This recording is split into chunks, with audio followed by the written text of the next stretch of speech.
All right, I think we should just go ahead and get started. Ms. Stella, I'll take it away. Yes, thank you, everyone. Really appreciate you all joining us again. We are so excited about this particular meeting. We will be talking about a number of updates, but first a quick welcome overview. Talk a little bit about CTAC, the Community First Technology Advisory Committee, overall project updates, community profile presentation. We're going to do an overview of JETSI. We have some of our colleagues here from CCA and Neandros. And so we're really thrilled to have everyone joining us today. We'll have a little discussion and feedback and next steps. And of course, you know that the webcast is being recorded. So very much appreciate that. We're going to do some quick introductions here. And so my name is Stella Ursua. I'm the Senior Programs and Partnership Manager at Grid Alternatives, the LA office. Giovanni? Yes, good morning, everyone. Thank you so much for joining us. My name is Giovanni Hernandez, and I'm the Clean Mobility Program Manager with Grid Alternatives Greater Los Angeles. Good deal. And if we can have the CalSTART team, Nathan, Michael, and Tuan. Yeah, I'm Michael Joseph. I'm here, lead project manager of ZIF Corridor Development at CalSTART. Thank you, Michael. So good morning, everybody. Thank you for joining us today. My name is Tuan Chi, and I am a project manager here at CalSTART in the Clean Fuels and Infrastructure team. And I'll pass it on. Go ahead. Go ahead. I don't think Kristen is here, right? Okay. Yeah, Nate's not here, so I think we're good. We're good. Okay, good deal. Excellent. So thank you for your introductions. And so I'm going to hand it to you, Tuan, for a quick overview of the project so far, the eTruck project. Great. Thank you, Stella. So if you don't already, the eTruck project, the purpose of it is to create a California research hub to facilitate and accelerate the electrification of the medium and heavy duty drayage vehicle market in key areas. The project goals and objectives include to advance research, development, and demonstration activities that extend the delivery range of large weight class battery electric trucks, beginning with drayage operations. It's also to engage broad stakeholders with a community first approach and use their input to promote equity and workforce development opportunities in priority communities like pollution burden and impacted communities, while also working with truck fleets, charging equipment and service providers, electric utilities, and planning agencies. And lastly, it's also to plan, design, and deploy innovative, scalable public corridor charging strategies for MDHD electric trucks, beginning with drayage trucks. All righty. Thank you, Tuan. Appreciate it. And so if we can go to the next slide. We're already there. Lovely. Oops. There we go. Thank you. Before I jump into this, if I completely forgot to ask, if you wouldn't mind, just in the chat, go ahead and introduce yourself, your name and organization. We would really appreciate that. I see a lot of familiar faces, but there might be a few new folks on the call as well. And so with that, just wanted to quickly just go over the goals, objectives, and function of the advisory committee. And so just a reminder, we're trying to use a community first engagement framework to ensure that pollution impacted, underserved, and tribal communities are involved in creating and guiding the initiative. And so for those that haven't been to this call before, we have had 20 plus advisory committee members and organizations attend these calls, as well as our workforce development advisory committee. And so we are really, really excited that there's so much interest in this project and interest in electric trucks and charging infrastructure. So part of our objectives here is to inform the project on community engagement, needs, and impact, disseminate, solicit input on project activities from all of you, promote equity in priority communities, and foster a community-driven partnership for technology and zero-emission freight corridor development. The functions provide input on community engagement strategy and an equity plan, support equity and community engagement goals, and then inform every one of those engagement activities. So just a real quick review of what we have been doing during the past 6+ months now. So appreciate that. And I'm going to turn it back to Tuan real quick, just to provide us with some updates on the overall project. Great, thank you, Stella. So regarding the community engagement and workforce development piece of this project, we're happy to announce that we're developing some collateral for dissemination. So during our engagement activities, we're going to use all of these documents to promote the project. So we translated our fact sheet into Spanish. We also developed some one-page overview of the CTAC committee and also the WEED Act to provide potential members with the purpose, the goals of the committee, and all the great work that we're doing here. And then we're also working to create a workforce development fact sheet, which includes an inventory of all existing and new workforce development programs in California. And regarding the community engagement strategy and equity plan, which you all provided your wonderful input in, both plans, that and the workforce development plan was submitted to the CEC on December 16th. And the community engagement plan was approved last month. So we're expecting to implement all of these exciting engagement activities this year.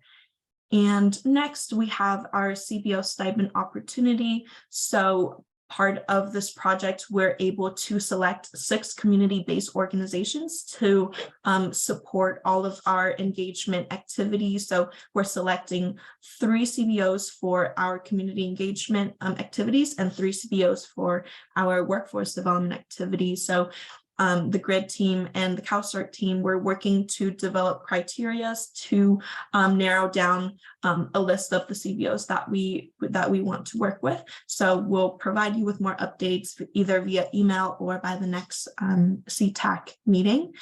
And I have 2 more updates regarding the Southern California Fleet Needs and Maturity Assessment and also our research lab. So if you can go to the next slide, please. So another part of this project, task 3 specifically, includes a fleet needs and technology maturity assessment framework. And this framework aims to understand fleet operational needs, market status of battery electric vehicle drayage trucks, and needs for high power charging equipment and service providers and supporting infrastructure. So with this draft framework that CalSTART has been working on, it includes the scope and approach to assessment with project boundaries. It includes relevant studies and research data sources. And it also integrates a lot of the input that you have on the community engagement strategy and equity plan. And with the current progress, we're currently conducting interviews with OEMs, original equipment manufacturers, and high power charging equipment manufacturers to solicit all of this information on vehicle availability, battery system voltage, rated voltage and current levels, and cost and volume projections to inform this framework. So the draft has been submitted to the CEC, and so that's the current progress on this part of the eTruck project. Next slide, please. Thank you. So as you know, another part of this project includes a test center. So this lab is meant to be an open access source to test the megawatt level charging system that the project is working on. So regarding the equipment, we ordered equipment from Keysight Technologies, and it's expecting that all of this equipment will come in around 6 months. And regarding the physical lab itself, so as you know, we're working with Southern California Edison to have a lab located in their Pomona Electric Vehicle Technical Center, located in the address listed there. And the upgrades are in the design and permitting process. And once the design is approved and permitted by the city, we're going to move forward with bids for construction. So that's the current status on the lab. Next slide, please. Okay, and if you have any questions about other aspects of the project, feel free to drop it in the chat and we'll answer them in our Q&A section. But moving on, we're going to be going over some information on the community profile of the pilot sites and the corridors that the eTruck project focuses on, drawing on basic information related to community demographics and health impacts data. We hope this will provide you with better context on the community that we're working with and provide you with a clear understanding of the project service. So I'll pass it on to Michael to get us started. Yeah, in particular, as we are gathering data from the other various tasks that are involved in eTruck, we have all sorts of opportunities to draw on community-specific information that can guide decision-making elements of the process, and which will be important when we also begin to report on various community, localized community kind of benefits and challenges nearer towards the end of the first phase of the project. So we want to give you a quick overview of information about where we're starting right now. So, and more of our approach about data integration involved in this is in our community engagement and equity strategy plan, as you know. So here, though, we just want to show briefly a sketch, and this is only a sketch of the major corridor areas of the project where the initial pilot sites will be located in, which they'll probably serve. So more of this information will be developed earlier throughout this year, obviously. So again, this is a very high level sketch. We also just want to show the port intermodal terminals and the SE testing lab here in this little map for context. And we're not showing here various other interregional freight corridors, just you know, 2 indications of where we're talking about.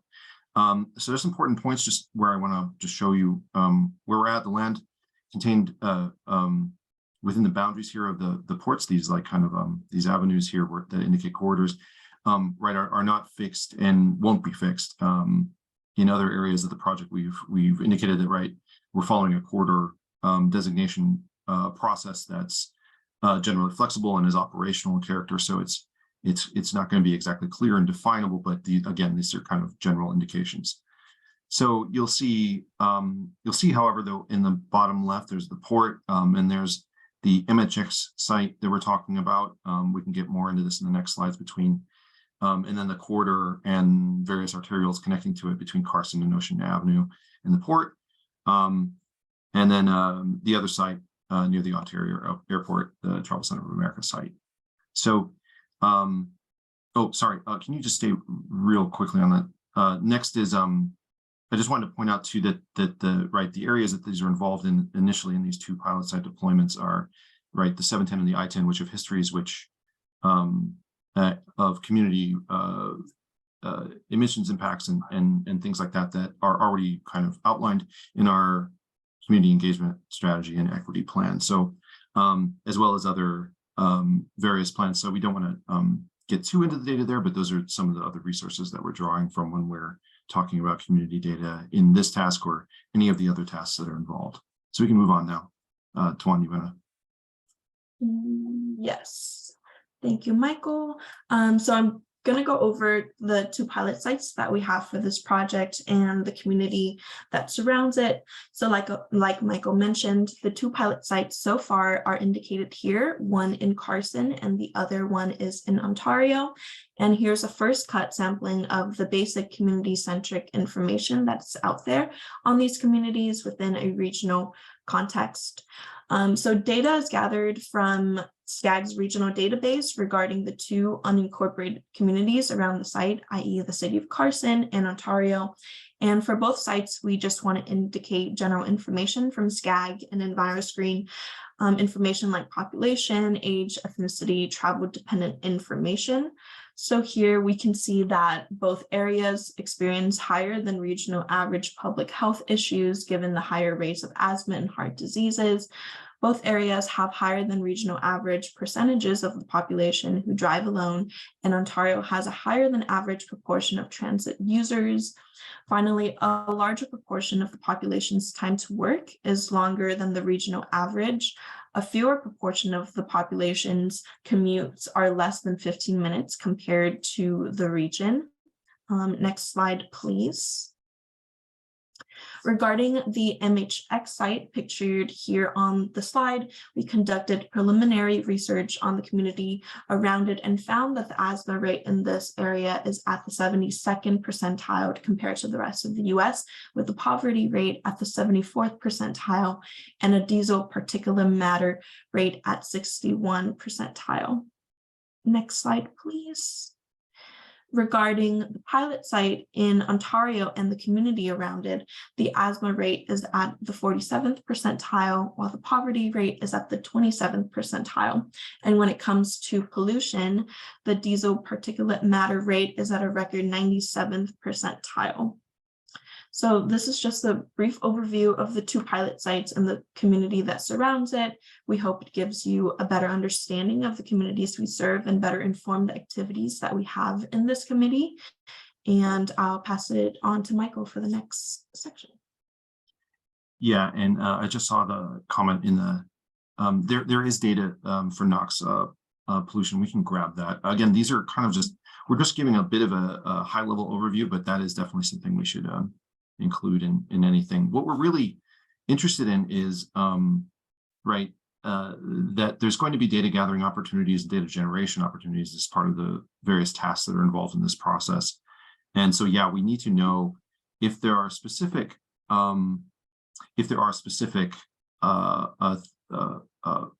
metrics or pieces of data that really will speak to the CTAC in particular. And so that's it sounds like NOx is one of them for sure. And we haven't gathered that here, but we can do that in the future as we move along. Just wanted to say that. And that's the point of this slide, which is generally also just to indicate that there's going to be in the near term other tasks which will refer to data sources and generate information that can help this advisory committee understand various issues that we may want to inform you about, or that can be helpful as we go through the project for decision making or recommendations. And so we just want to highlight what some of those are, at least in the near term. And so this short calendar is just meant to orient us a bit towards certain opportunities for relaying information that we'll be gathering that's community specific. So some of these we already just went over in our update. Task 10, our technology transfer plan. There may be in the near future some data around engagement with the community. That might be an area there that again could help inform decision making or reporting as we move forward here in this forum. Our task 3, the fleet needs and technology maturity assessment. This is an assessment, right, that's looking at the demand in general for ZEVs charging locations, and so that we're finalizing that in a draft form this month, and then a final framework draft next month, and then throughout the rest of this year, task 3 will also have results and information that it generates from various surveys. So you can see that in April as well, and in May there will be 2 major surveys of the industry, as well as high power charging manufacturers. So we'll have survey data that could inform again some of the what the committee is thinking about as we move forward. Oh, and yeah, the review process for the for task 3 is to go. We have an internal review, and then we send it to the ITAC, and then we send it to the CEC. That's our process for that. So it does go through committees, but if anyone is interested in some of these items, we could give you summaries or information as we go, if that's helpful. There's also in March we'll start drafting pilot site deployment plans, so that'll be an issue. And yes, and as we get to task 3 and task 4 in April and May, we'll have more data on modeling as part of also 3 and 6 around VMT. So we'll be understanding a bit more the dynamics of actual flows. So again, this is great. Yeah, I'm glad everybody's indicating in the comments what they're interested in. So this is exactly what we wanted to just set up for everybody, and we can get into more detail on that in questions or a little bit later in discussion or follow up in email. So just want to highlight that. We can move to the next slide though. Great. Thank you, Michael. So we just want to spend around 5 minutes doing some high level discussion on the information that Michael and I just presented. So we are posing 2 questions for you. The first is, what information about the sites and corridors would assist guiding the CTAC, and what in further project tasks can generate data that is most useful to putting the community first? So if you want to raise your hand and speak, or just put your comment in the chat, we'd really appreciate it.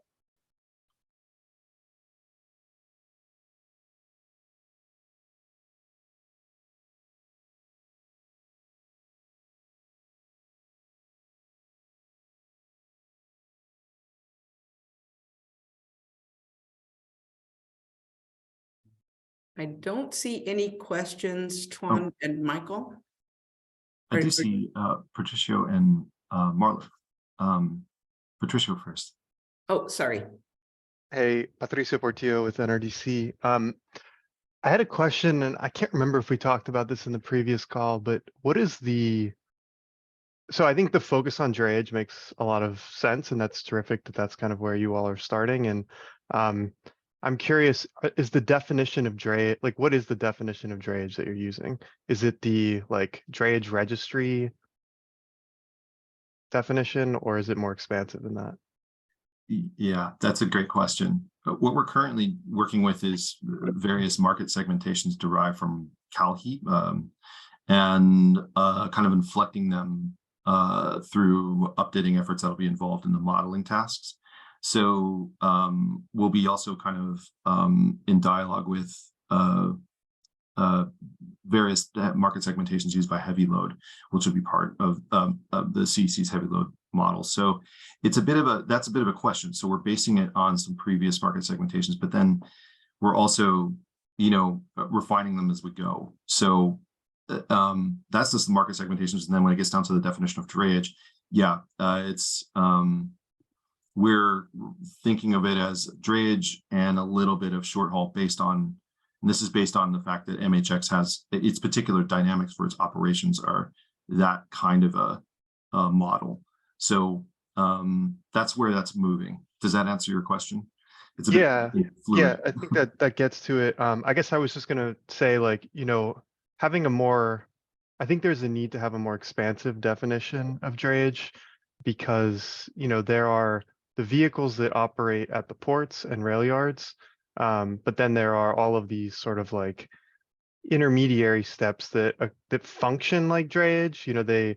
They'll drive less than 100 miles a day from a warehouse to a distribution center, but they aren't exactly captured by that the drayage registry definition, but they have the same impact, and just as big an impact, and I think a lot less is known about them. So collecting that information on them would be really helpful. The other thing I just wanted to point out was that there's also something that I think often gets overlooked looking at the routes that you've identified is the the vehicle carriers. So the unibody trucks that are also functioning there, and in some areas are a really big problem. There's really high volumes of vehicles being imported through these routes that you've identified, yet they have a very kind of distinct, almost niche use, these unibody trucks. And again, they're kind of an overlooked segment often that just gets lumped in with specialty vehicles, and yet they do have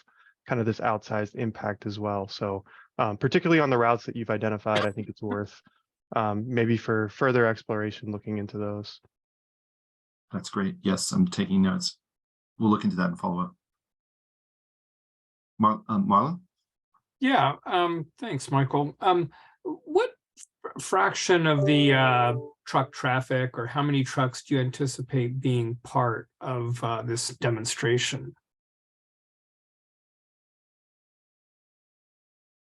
Fraction of Well- the Well, I mean, how many vehicles? I mean, do you have a sense? of the actual initial deployment Yeah. figures? Yeah, good question. I do not. We're still, I think that'll be part of the next month's planning efforts. So I'm sure actually, people who are have been on the project longer than me might actually be able to ballpark it here. I'm not sure, but we can get that info at least. I know MHX has ideas around it. I know at least there we have ideas around it, but I'm not certain right here myself. Okay, Was the I can question, follow up though, for sure. was the question how many trucks or how many vehicles might be serviced by each of these demonstration sites? Yeah, Nate. yes. Yeah, however many we can service basically with 2 chargers at each site. But like Michael said, yeah, that's being determined by the site host right now. Hmm. Yeah, I just want to make sure I understood the question. Thanks. Yeah. Yeah, this is led by the deployment of the chargers a bit more than the and the involved fleets at those sites. So we can probably get a ballpark around that for kind of initially, and then by over the next month and after that, I think we'll have a better sense of it as we do the plans, and then we start to think about throughputs. But yeah, that's it. I can look into that. Interesting. Let me mention what my thinking was that prompted that question, because on the community side, you're kind of looking at a dose response kind of, impact, right? If you could reduce emissions by a particular amount, what would be the improvement in health indicators? And it sounds like from what you and Nathan said, you may not be quite at that point yet. You're further up the chain where you're really looking at, once you deploy this, what are the operational characteristics? How many trucks could you serve? Which is also quite important. I was just trying to calibrate kind of in my own mind. We're in the process, you are. Yeah, this is something also in general that, right? Yeah, that's exactly it. That's a perfect characterization of it. I was talking to Elise, actually, who's on this call, regarding the JETSI project, which knows some of these things a little bit more in advance, right? But this project, because it's more research-based in a way, and at least in this phase 1 bit, we're working a little bit on the seat of our pants for that particular question and getting into those details. But if we need to, is this something that we would need to know a little bit more urgently, near term, do you think? I've been talking to some folks in our medical school who are very good at measuring community exposure and health impacts. Let me double back to them and ask them this question, because they are finding on the passenger vehicle side that zip codes that have been early adopters of electric, passenger vehicles are seeing reductions in, like emergency room admissions for asthma. And so, it happens pretty early on. And by the way, there's kind of a, undesirable right now equity ramification. We love the air getting cleaner, but it's kind of getting cleaner right now in the higher income zip codes first. So we'd love to bring that into EJ communities more. I don't know the answer to your question, Michael, because there's different ways they can measure this off of, hospital ER admission or sampling individuals. I'll ping them. It might be a good idea to loop them in. My gut instinct is you're kind of more at the deployment phase. What's happening operationally with the truckers still? Yeah, great. Yeah, that would be helpful to hear anything and everything that we could learn from that. Okay. And keep this in mind going forward. So I'm taking notes here. Patricio has his hand up, and then we have a couple questions in the chat, Michael and Tuan. Patricio? Yeah, 2 other things that came to mind that I hope aren't maybe too far out of scope, but one being like I've heard in the deployment of the charging. So, obviously the impact that these vehicles have from like air pollution perspective is very high. But there's also a safety, like a public safety component to them as well. And I wonder if there is a opportunity in doing this assessment to identify like placing infrastructure in areas that maybe, relocate some of the traditional freight routes to get them out of neighborhoods, from almost from a, I mean, I think from both like air pollution, but also from a public safety perspective as well. Yeah, And then the other thing I wanted to mention was we know that, truck driver misclassification, so improperly classifying them as independent contractors when in reality they function like employees, is rampant, particularly in the drayage segment. And it is going to be, I think, a huge challenge when we talk about who's actually going to be paying for and able to afford this new technology. So to the extent that you're able to like come up with additional information, I think even just to understand the magnitude of this challenge, like how many of these drivers are being, improperly classified or something to that effect would be, I think, really helpful to inform subsequent incentive programs that are best able to get these, get these vehicles actually out there on the roads. absolutely. Yeah, given that what we're doing here is we're parameterizing 2 sites and then starting to develop a larger state plan, I guess. Integrating that early on in our thinking would be, I think, yeah, really critical. So that's a great point. Kareem, you had your hand up there. Did you still have a question? Yeah, so I just wanted to connect offline. I'm working on a project called Omega that's actually going to be installing air quality indoor and outdoor monitors in Ontario. So just wanted to give you a heads up about that. And of course, with JETSI, there's some definitely some opportunity for further discussions. But just wanted to say good work. Yeah, Kareem, thank you. I was, as Marlon was talking, I was thinking, actually, yeah, monitoring would be great. We'll follow up. There are some questions in the chat, Michael. Yeah. First, Karen, Commissioner Badejo, and then let's see who else. There's some comments in there as well. Yeah, I Yeah, would just- like to move to see if we can table those for when we actually get to Q&A later in this meeting, as now we are currently slotted at this moment to actually move on to our guest speakers. Michael, I'm not sure if you wanted to do some closing items real quick before we transition. No, that's great. I think we can move on and we'll circle back to these at the later. Beautiful. No worries. I love all these wonderful questions and comments coming in, but I do want to be mindful of the time we slated for our guests today. I'm really excited to introduce you all, our partners over at Coalition for Clean Air, who are also members of this CTAC body here, Chris Chavez, Kareem Gongora, and also Lauren Markle from Gladstein, Neandros and Associates, G&A for short. We're really thankful for them for their time and efforts to putting together a presentation for us today to speak on the Joint Electric Truck Scaling Initiative, known as JETSI for short. So I'm going to go ahead and turn it over to them. We'll stop share screening here to allow them to take it over. Thank you so much. Great. Kareem, do you want to say hellos first? Yes, sir. Good morning, Lawrence. Good to see you. Good morning, everyone. Kareem Gongora here with Coalition for Clean Air. Chris Chavez is also on the line. And of course, you have Lauren Marco, who's here from GNA. So just wanted to say good morning and thank you all for giving us the opportunity to speak. This project that we've been working on for the past couple months has been very eye-opening, especially to the region as a whole. If you've been following the LA Times, you know firsthand the Inland Empire has a lot of impact in the logistics and warehousing and has some of the worst air quality in the nation.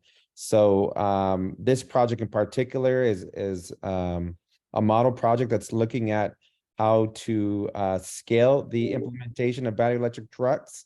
And so in our journey, Lauren and I have been tag teaming, presenting, and kind of working to get more feedback on how this could be much more mainstream and what it's going to take because of the strong targeted goals that our state has and that our community needs for their public health. And so in this presentation, we hope to answer a majority of questions. I know there's a Q&A portion, but we just really wanted to definitely share this with you as we're in a more place where we have a bit more information, but we're still on a journey. So Lauren, definitely take it away. Thank you, Kareem. Yeah, journey is a good word for it, right? My name is Lauren Marco. I'm here at Gladstein, Neandros and Associates. We're here in Santa Monica, and we go by GNA for short. And we're a firm that helps fleets make the big transition to clean transportation. So if there's a big project in the state where truck fleets are moving to electric vehicles or other zero emission technologies or other low carbon fuels, we're typically involved in those projects. We help the fleets figure out those technologies and get those projects deployed. And we are one of 20 partners, along with Kareem at CCA, that's working on this big project called JETSI. And that stands for Joint Electric Truck Scaling Initiative. And so we're going to talk a little bit about that today and get everyone aware of how that project is progressing. So we'll introduce the project and give you a little background on it and talk about the deployment and the focus of this effort. And then Kareem's got a survey he's going to offer to you folks to help us sort of track community awareness and engagement. And then we'll talk about where we go from here. As Kareem mentioned, we're two folks that are doing outreach on this project, but there are many, many people involved in the JETSI project. We are not the only two. And CalSTART actually is one of the partners, so nod of the hat to them as well. So the project is really a landmark project. It's going to be deploying 100 of these big rig trucks, the big semis here in Southern California. There's a charging infrastructure that's going in as part of this. There's solar generation and battery storage going in as part of this. So there are a lot of moving parts to help roll these trucks out. Already some of these trucks are being delivered to the two fleets that are actually operating them, which is NFI and Schneider. So we'll talk about how that's all coming together. In all, there's two fleets, NFI and Schneider, 100 trucks being produced by Volvo Truck North America and Daimler Truck North America. And these will be used for moving freight around the region. There will be a total of 70 truck charger dispensers. These are the big heavy duty truck chargers. And then, as I mentioned, solar and battery storage. So I should start by just mentioning, a project like this is expensive. These electric trucks are still 2 to 3 times more expensive than their diesel counterparts. So for a fleet, it's expensive to do this. And fortunately, there are a lot of grant resources in the state that are available to support this transition. Fleets can apply for programs such as HVIP, which is quite popular, offers big cost reductions on purchase of these vehicles. And there are other programs as well, including through the utilities like Southern California Edison, that cut the cost of infrastructure for charging. But the big funders on this project are really California Air Resources Board, California Energy Commission, South Coast AQMD, and then other partners on the project contributed as well. And this is really tapping the money that is part of California climate investments. This is the cap and trade money that the state collects and then puts towards these projects that are going to reduce greenhouse gas emissions. And that has a big impact on public health and the environment, and particularly in disadvantaged communities. And we'll talk a little bit about what that means. So as I mentioned, there are 2 fleets involved, NFI and Schneider. They'll be running battery electric trucks from Daimler under the Freightliner brand. and also Volvo Trucks North America. And these are electric trucks that are in production now and being delivered. These are going to have a big impact on reducing the amount of diesel gallons that are actually burned in Southern California. And that's going to have a huge impact, especially along the freight corridors in the region. And if we think about, the actual metrics of what's actually going to be done, this is going to take about 5.5 million diesel gallons off the, out of use every year, over the 8-year project period. So that's a lot of diesel gallons that will not be burned over that 8-year metric timeline we're looking at for the project. And every year, 8,200 metric tons of greenhouse gases will not be released because these trucks are running instead of diesel. And there will also be reductions in NOx and particulate matter. So that'll contribute to healthier outcomes for folks in Southern California. And it's creating jobs and economic impact as well. And we'll talk a little bit about that. Let's take a look at where these trucks are operating. And if you look at the map here, you'll see a dark black or blue line. That's NFI's typical routes. And then the orange line is Schneider's routes, which are a little bit more expansive around Southern California. And they are operating out of their depots for Schneider, it's in South El Monte. And for NFI, it's in Ontario, just off to our east a little bit. And the interesting thing about this map is you can see the areas that California has designated as disadvantaged communities. And those are those communities that bear a significant burden from emissions from transportation. So there are actually two definitions by the state. One is defined by AB 617, and that is the sort of the darker blue shading, primarily around the 710 corridor and over in San Bernardino as well. And then SB 535 also has a definition which is a little bit broader. And so you can see that extends to more places in the region. So these are areas where these trucks are going to be operating. And you can tell a lot of these routes line up quite closely with these disadvantaged communities. So this is going to make a huge impact in air quality for these communities, taking all these diesel trucks off the road. And that's hundreds of truck trips a day. That'll be zero emission now. So it's very exciting. And you can see that these routes will service the ports, but also service regional distribution centers throughout the area. A lot of people might not know, but 40% of all the containers that come into the United States actually come in through our twin ports there. So that's a lot of truck trips. And so this project is important.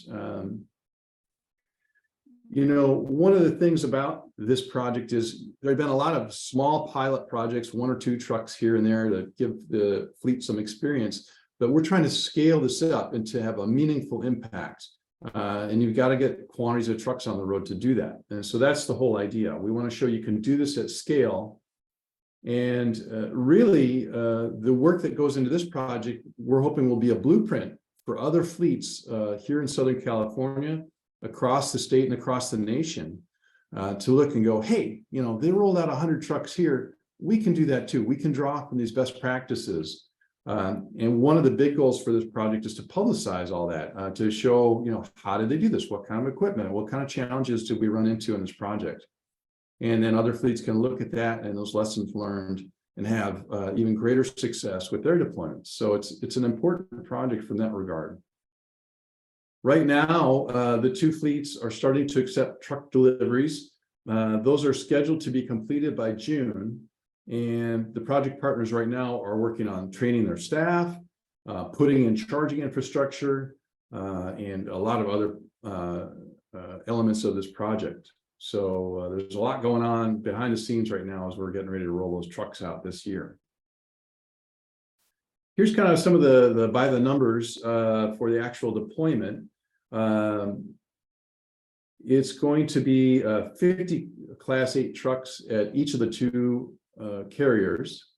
And you can see how many chargers they're putting in there. For example, if you look at NFI, they've got 19 of these 350 kilowatt cabinets, and those have actually got 2 chargers on them. So you'll have a total of 38 fast chargers for NFI and 32 for Schneider. And these are just what they have on premise at those 2 facilities I mentioned, sort of what they call behind the fence charging. But over time, it looks like there are going to be more and more public truck charging options available in California to sort of augment and support these truck fleets. And that's exciting. And there are a variety of companies that are starting to work on those charging depots around Southern California. You'll see NFI is the one that's got solar and battery storage as part of their plan. And as I mentioned, there are a lot of project partners involved in this. NFI Schneider are the fleets. Daimler and Volvo are the truck companies that are making the trucks. South Coast AQMD is playing a really important role. They're sort of heading up the entire project and providing administrative support and leadership for the project. And you'll see there are a ton of other partners, including us. At GNA, SoCal Edison is the utility. They're providing a lot of infrastructure support to help the charging get installed.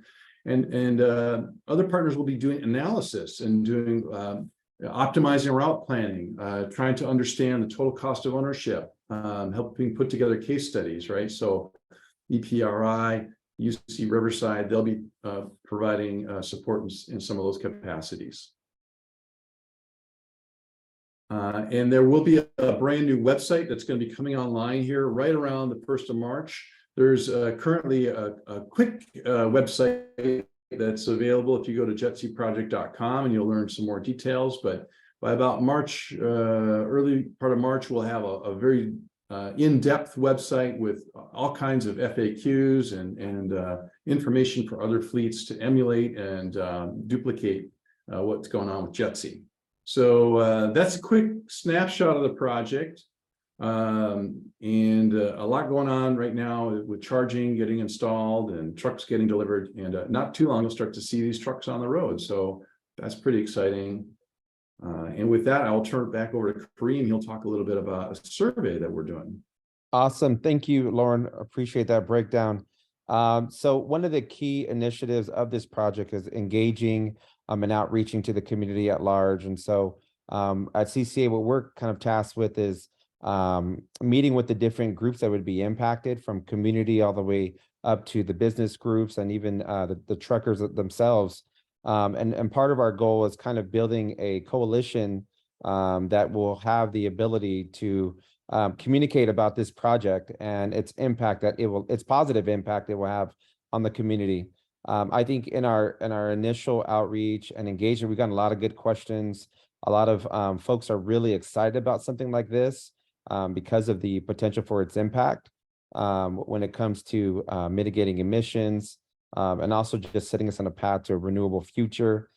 We've even had individuals ask about what type of job training, workforce development programs are being done to supplement this kind of work, because part of the journey is going to be incorporating those type of programs as well. And so we're figuring out how do we get that as a part of our outreach efforts as well, just to ensure that, we're making sure frontline communities also are part of the solution.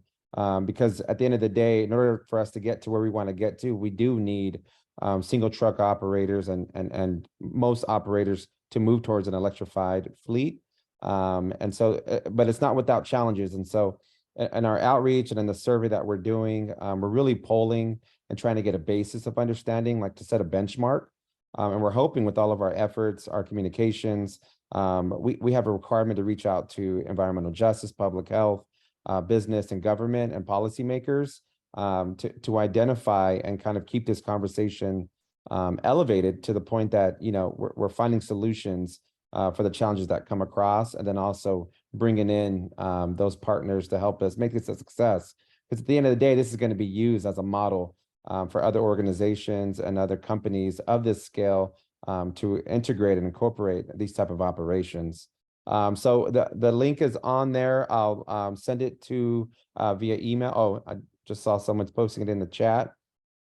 And so just here, we've gotten good responses from it. Coalition for Clean Air has a pretty robust emailing list from our Clean Air Day outreach. And so we received a good amount of responses of a sample size, just showcasing that people understand the battery electric trucks are the future. They just don't really understand the technology and kind of the cost and what else is going on. And so there's a real good opportunity to tell a better story about electrification in this manner. And I think JETSI is one of the most successful ways that we'll be able to communicate out. I don't know if Chris, did you want to add anything or provide any additional commentary? No, I think that certainly it's great to find organizations, efforts that are working on similar efforts and really trying to build up that potential to work together and being able to kind of combine our efforts, combine our forces, and really make sure that we're supporting the deployment of these clean trucks in a way that also serves the communities that need them the most. I know Kareem's out in the Inland Empire. I'm actually about a mile east of the 710 freeway, so being able to have cleaner air is not just great for all of California, but also great for us personally. So, appreciate all the work and things that this group does. And again, just looking for ways to kind of have that force multiplier where we're working together and being able to really set a national and even hopefully global standard of how to deploy electric trucks. Yeah. And yeah, that brings us to Q&A. So I don't know how you guys typically run Q&A, but I will follow the lead of the team. Wonderful. No, actually, thank you so much. That is actually the next piece of our meeting here for my colleague Stella to facilitate Q&A. But thank you so much for this wonderful presentation and overview of the JETSI project. Really excited to see everything unfolding and everything else to come. So thank you all for your leadership and for joining us today to speak about this. So yeah, I'll pass it over to Miss Stella. Yep. Thank you, Giovanni. Appreciate that. And thank you, Lauren, Kareem, and Chris. We really appreciate your providing this information to the advisory committee.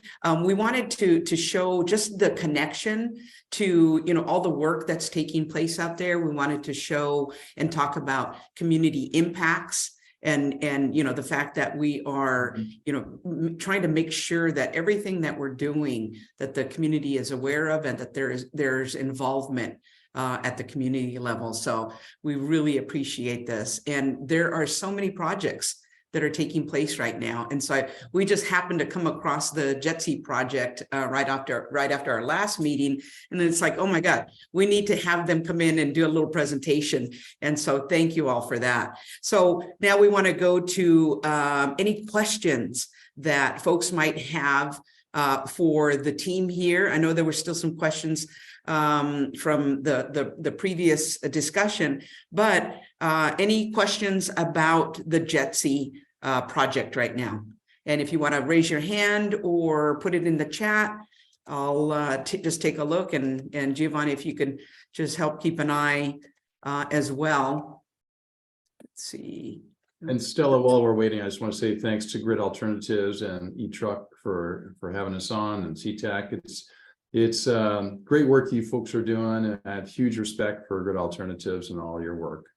Thank you so much. We really appreciate that. Thank you. All right, let's see. I don't see any questions yet. Questions were answered. Thank you, Commissioner Badejo. No, I don't see anything. But please, if you think of something, then by all means, put that in the chat. And there are some questions from us. So what lessons learned and recommendations from your efforts on JETSI do you have for our efforts on the eTruck project? Sure. So a couple of things come to mind. First off, I think reminding our elected leaders that these projects are happening is important, because it helps build awareness that we can do this, right? And sometimes it takes support of elected leaders, utilities, local community groups to help these projects happen. So just knowing that this project is out there and sharing it with stakeholders that you run across is helpful. Another one that's important is if you're a fleet that's looking to become involved in an electrification project like this, talk to your utility early and often, because there's a lot of planning that goes into the charging infrastructure, and it starts with determining how much capacity is available. Some of these truck charging depots can take 5 megawatts, 10 megawatts of energy. And the grid, it can take planning to get that capacity available, and sometimes that takes time. So, and there's also permitting and all the other stuff that, planning that goes before the actual construction of charging. And most fleets are trying to budget between 18 months and even more to get charging installed and energized. So really getting started early and talking to your utility, which in this case is SoCal Edison, is a hugely important step to making these projects a reality. And even now, there are delays in some of the components that you need to get charging installed. There's some middle voltage switching gear that there's lead times on. There are other sort of hurdles you have to get past to get the infrastructure in. So that is a lesson learned for sure on this project.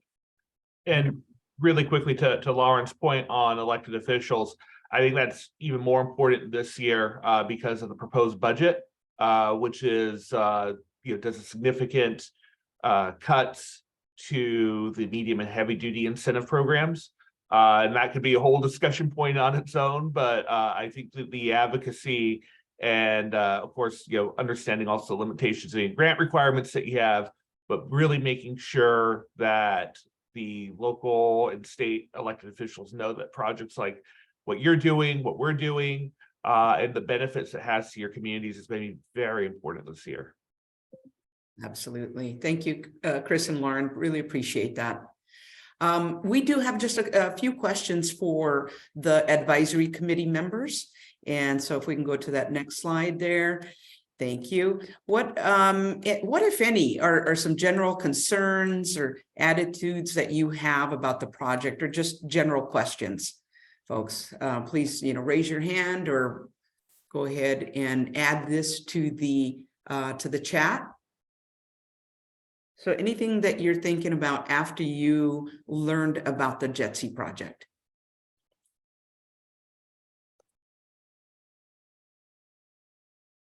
And again, we just thought it was so important to bring this to the table so that you all know about the number of projects that are already taking place.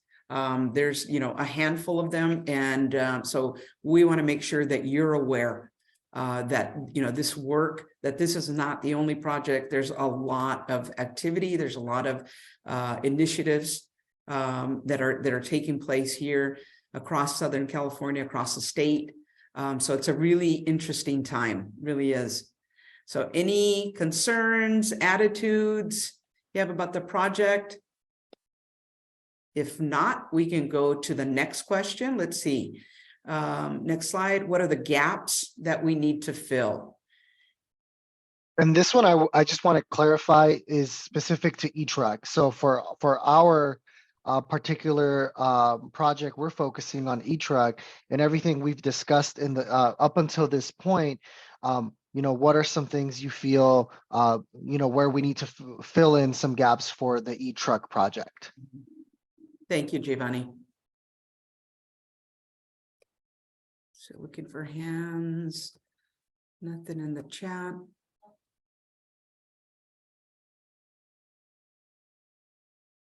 All right. Well, we did such a good job of answering all the questions before the I think so, Lauren. Yeah, or everyone's just still chewing on it a little bit, which is fine.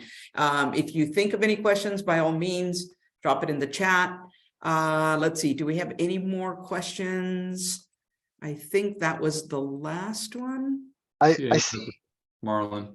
Um, yeah, this has been a really, really nice presentation. So thank you to the whole team. I guess this is a great, pilot and initiative. So really excited about it. I guess coming out of it, it'd be interesting to be able to learn more about how the fleet operators and the labor force and the drivers, are reacting. But I think that's just kind of a look ahead. So I don't have any particular questions right now. I think this is a well thought through demonstration. So kudos to you and your team. I can give you a little bit of feedback on your question. The drivers love it, first off, because there's very little vibration compared to a diesel. They're quieter, so you can actually hear better, which is a safety issue. You also, you have, obviously there's no diesel smell around, right? So that's helpful. They do have to learn new skills, like how to master regenerative braking, because as the truck slows down, it recharges the batteries. And you can increase range considerably if you master that skill, right? So there's a component of training there. And also there's a lot of training that goes in for the service techs, because these are entirely different to maintain than a traditional truck. The fleets, I think, are all committed to moving towards, a smaller carbon footprint and moving towards more and more zero emissions vehicles, but it is a heavy lift for them. And I will be candid with you, because the cost of this hardware and putting in the infrastructure, getting these trucks, it is very expensive, and trucking is typically a kind of a small margin business. So, it's difficult as a transition. So they're looking to not only become economically or environmentally sustainable, but they need to remain economically viable at the same time. And so these funds from California and other sources are, hugely important at this stage to help the fleets make that change. So it's not without some pain and challenges for these fleets to make the transition. Yeah, Lauren, that's a great summary. Thank you. Excuse me. I was wondering about that heavy lift element for the fleets, and so I guess it'd be great if we could learn more coming out of this, either about on either side. What are the barriers, or how can we overcome some of those barriers? Yeah, that's a good point, Marlon, because even some of the early adopters are dealing with the challenges of charging. And I can tell you, I serve on the planning commission in the county of San Bernardino. We're having permitting issues, and that takes 6 to 12 months, and that's not even consideration of the infrastructure. So even with hydrogen deployment out here, it's been delayed. And so just seeing these different type of energies come and not have the infrastructure has been something that has been a challenge. And in the IE, I could tell you it's the most pressing to get us to where we need to get to. So I think we're paying attention to it, and we're very mindful of it. It's just there's so many complex elements that have to align to kind of streamline, and there's no streamlining, right? There's no one fix all, and each land use agency has to deal with that accordingly. And so a lot of best practices and a lot of good ideas are hopefully going to come out of this. So hopefully we could come back and keep you all engaged. Good to hear. Yeah. Thank you, Marlon, for your questions. Thank you again, Lauren and Kareem. If there are any other questions, please, make sure that you're putting those in the chat. There is something here from Karen. How heavy are the trucks? Any consultation with cities about potential road damage? Yeah, so the short answer is that these electric trucks, the cabs and the tractor itself is heavier than a traditional fuel vehicle, but the truck still has to conform in total with its with the freight it's carrying to that same weight limitation. So it's not actually putting more weight on the road, but what you do have to factor in is, okay, well, what kind of load am I able to take? Because if you got more weight in batteries, then you have to have less weight in freight. So it balances out. Now, some of the companies that are looking at electric trucks are thinking about what loads they're carrying, and then some loads are more suitable, as well as some ranges are more suitable. Right? You wouldn't necessarily take an electric truck across the country, but if you're doing regional freight, you're well within the range limitations of battery. There is some question about, well, how much freight can we actually haul and still stay under the weight limit? So it won't really have a bigger impact on the roads that would be discernible because of that same weight limit, but it does pose some operational questions that fleets have to address. Got it. Thank you. Appreciate that. Let's see. I don't see any other hands. Any other questions? Well, again, thank you so much, gentlemen. Oh, there's one more from Commissioner Badejo. What is the plan to accommodate the hydrogen demand? Also, what considerations are incorporated into in designs for potential newer and more effective technology that may come about? Yeah, I can address that. I'll take the second part first. Newer and more effective technology. I think battery electric's coming along dramatically. The truck OEMs are continuing to refine and improve efficiencies on those vehicles. They're in serial production now, but there'll be the next revision and the next revision will get better and better at these. And there's still kind of a small quantity coming off the assembly lines if you compare battery electric trucks to, say, traditional diesel trucks. But they're ramping up over time here. On hydrogen, most of the hydrogen trucks in the States are still in a pilot phase. They are out there, but there's not a lot of them. We have a fairly limited hydrogen fueling infrastructure with about 50 stations in California. So they are still, a couple years behind battery electric in terms of adoption and getting the technology, into mass production. But there are big strides being made there. And I know of a bunch of companies that are in development now and plan to go into mass production on hydrogen trucks. So it won't be too long before you start to see those options. I think the fueling infrastructure is the piece that, most of these truck makers want to see, in a better place, right? We want more than 50 truck fueling stations for hydrogen. So that's going to take some work and some investment. Very good. Thank you so much for the response, Lauren and Commissioner Badejo. Thank you for your question. Appreciate it. And so I think we're going to go ahead and move forward again. Any questions, just, go ahead and put those in the chat, but let's move on to next steps. And so I'm going to hand this over to Giovanni.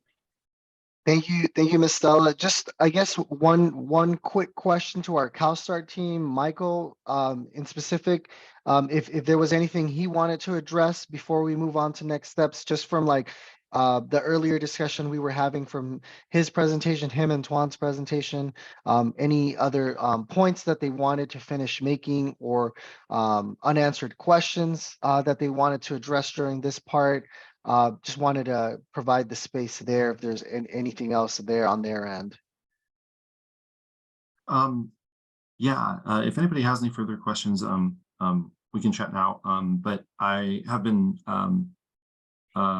responding in the chat in direct messages just to say that we'll follow up on everything that was mentioned earlier. So if nobody does have anything urgent right now, we'll be sure to follow up on everything that was asked and discussed earlier. And just also want to say thanks to everyone, especially with the JETSI project. Great to talk about this and hear those questions. So yeah, thanks for the opportunity. Okay, thank you, Michael. All right, well, let's just go ahead and close out this meeting with our next steps. Before that, I once again just want to thank our partners over at Coalition for Clean Air and GNA. Chris, Kareem, Lauren, thank you so much again just for all your work, your efforts, and taking the time to be here with us today, and for your insight. Really, really valuable. So thank you. We cannot thank you enough. Next step items here. Our next CTAC quarterly meeting will take place on May 9th. That calendar invite's already out there, so everyone that is a part of the CTAC should have that calendar invite. If you don't and you would like to join, just shoot me a message, shoot me an email. Happy to send it to you. And also let us know if there are folks that you feel should be a part of the CTAC, right? If you know for a fact that there are certain folks that are not part of this space and you feel like they would add some value and should be here, let us know. We're definitely still taking recommendations for folks to be a part of the CTAC, and happy to send those calendar invites out. We've been talking about some industry partner presentations as well. We are happy to announce that we have a tentative timeline to start those. It's going to be like a webinar series, starting out with very basic information on, for example, like just zero emissions vehicle 101, right? Just this is going to be open to the public. And so we're putting together what that series is going to look like, and we're very certain that we are to start these end of March, early April. So be on the lookout. We will be doing our outreach to everyone, and this is going to be open to everyone at large. And so we would love your help as well in spreading the word of once we have the communication ready and registration page and whatnot. We'd love your help in getting it out there to your stakeholders, to your partners, et cetera, et cetera. So be on the lookout for that. We'll be in touch with that shortly. And then we'll be following up as well with a meeting summary of this meeting that we'll provide to everyone, along with a copy of our presentation and a copy as well of the JETSI project slides as well. So you all have that for your reference. Next slide, please. And, this is just the calendar format of what we were just presenting to you all on the different meetings coming up. So just a different visual for you all. But with that, take it to the next slide. Wanted to once again provide our contact information here for the grid team, Stella and I, and Kristen over at EPRI, who could not join us today, but she'll be present at the next meeting, and then next our CalSTAR team as well.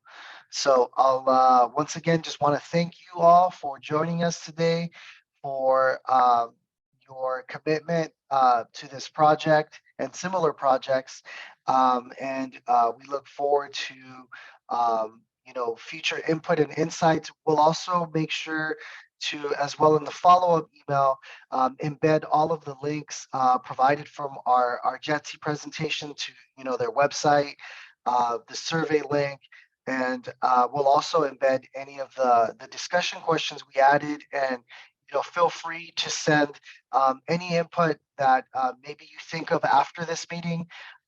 Send it our way, and we'll definitely still record all of that input after the meeting as well. And then I'll open it up to our any of our colleagues for any closing words. Thank you, Giovanni, and just a big thank you to everyone and to our partners at Coalition for Clean Air and for oh gosh, escaped me today, Gladstein Neandros, sorry about that. But just, sincere appreciation. And we appreciate all the partners being on this call today. Thank you. All right. Have a great day, everyone. Take care. Bye-bye. Thank you, everyone. Bye-bye.